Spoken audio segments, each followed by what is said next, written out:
All right, so in the previous video, we went over the average rate of change for a basic quadratic function when we were given both the function and the graph, okay? In this one, we're just going to be given the function, which is going to be this one, which I'll talk about more in a second, okay? This is a type of function that occurs often, or that you encounter often in calculus, okay? So you want to be comfortable with this heading into that class, all right? If an object is dropped off a building, okay, we're just dropping it. We're not throwing it. We're just dropping it off a building. The distance that object falls after t seconds is given by the function d of t equals 16t squared, okay? T again is time, measured in seconds, and d is distance, measured in feet, okay? It'd be measured in feet for this problem, okay?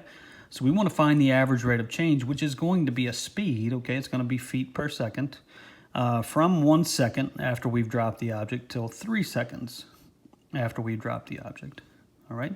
So again, we're going to be using our slope formula, the little variation we used in the previous video. So remember, it's change in y over change in x, or f of b minus f of a divided by b minus a, all right? So average rate of change, we've got f of 3 minus f of 1 over 3 minus 1. We want to plug these values, 3 and 1, in for t into my function. All right, so that gives me 16 times 3 squared minus 16 times 1 squared over 3 minus 1. Okay, make sure order of operations, you want to square the 3 first. So that's going to give me 144 minus 16 divided by 2, which simplifies to 128 divided by 2. And that gives me my average rate of speed from 1 second to 3 seconds after this object is dropped, which is going to be 64 feet per second, okay? Now, it doesn't mean that's a constant rate of change. From 1 second to 2 seconds, it's going to be a little bit lower than 64. From 2 seconds to 3 seconds, it's going to be a little bit higher than 64, okay? Remember, this is a quadratic function. Time can't be negative, so we're kind of starting at time equals 0 and going from there. And as the object falls, it's going to pick up speed, okay? So this, remember, is an average speed or an average rate of change. It's not constant because this is not a linear function, okay? It's important that you remember that, all right? Now, from 2 seconds to 7 seconds, remember, this object should be picking up speed as it goes. So I should think my rate of change is going to be higher here, okay? It should be higher than 64, just thinking logically going into the problem, okay? I'm going to move through this process a little quicker because I want to get to the difference quotient in part C here.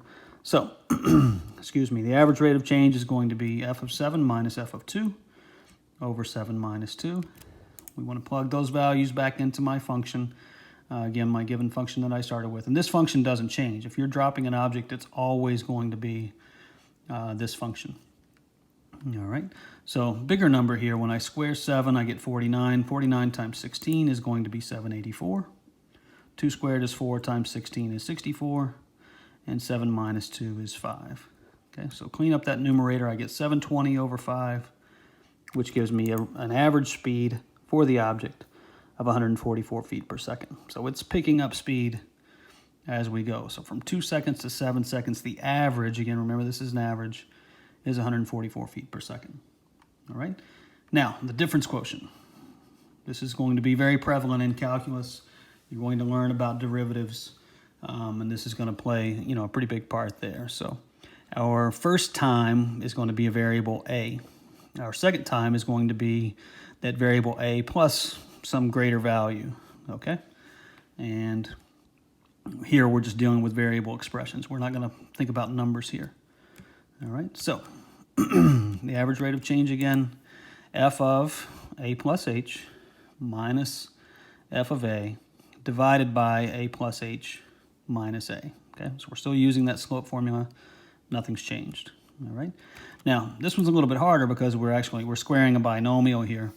But you should be comfortable with that by now, so let's go through that process. So when I square this binomial, remember I get a squared plus 2ah plus h squared.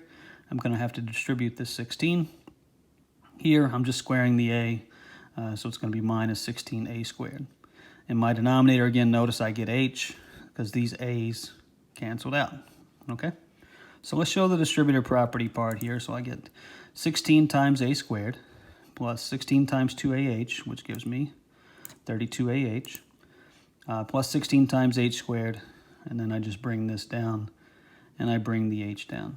Okay, so notice my 16a squares here, they're going to cancel out. Okay? My numerator here, there's a greatest common factor. 32ah and 16h squared are both divisible by 16h. So I'm going to factor that out. And it leaves me with a binomial of 2a plus h in parentheses here. Okay? The h I'm just going to bring down in the denominator. Okay? Notice these h's can cancel out. So then my average rate of change for any variable a and any variable expression a plus h, okay, any value for a, any value of a plus h is always going to give me 16 times 2a plus h. Now, if you look back at from 2 to 7 seconds, so a is going to be 2. Okay, a is going to be 2. H was 5 because it's 5 bigger than 2. 7 is 5 bigger than 2. Okay?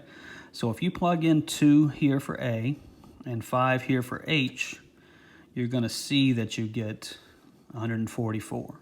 Okay? So you can use this difference quotient to find the average rate of change for any interval of time after you've dropped this object. Okay? So that's why the difference quotient is big here, and you're going to find a simpler way to use this once you get into calculus, okay?